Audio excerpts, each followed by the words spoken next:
গতকালকে হয়তো আপনারা একটা নিউজ দেখেছেন যেখানে বলা হচ্ছে কমেন্ট বক্সে একটা গালি দেওয়ায় গোলাগুলি হয়েছে আর সেই গোলাগুলিতে 5 জন গুলিবিদ্ধ হয়েছে। আর সেই গালিটি হয়তো বা এমন কেউ নাই যে কিনা শুনে নাই, সবাই কম বেশি শুনেছে।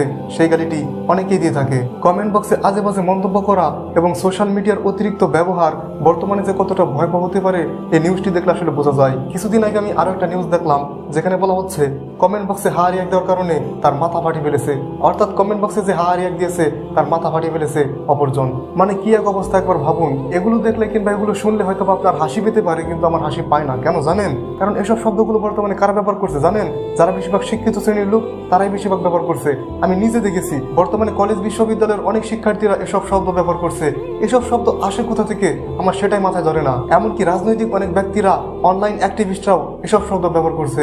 এগুলো ব্যবহার করা মানে কি? আপনারাই তো এসব শব্দগুলোকে প্রমোট করতেছেন। শিক্ষাকে জাতির মেরুদণ্ড বলা হয়, তবে এই শিক্ষাকে নয়, সেই শিক্ষা যে শিক্ষার মধ্যে আদর্শ থাকে, অর্থাৎ আদর্শ শিক্ষায় জাতির মেরুদণ্ড।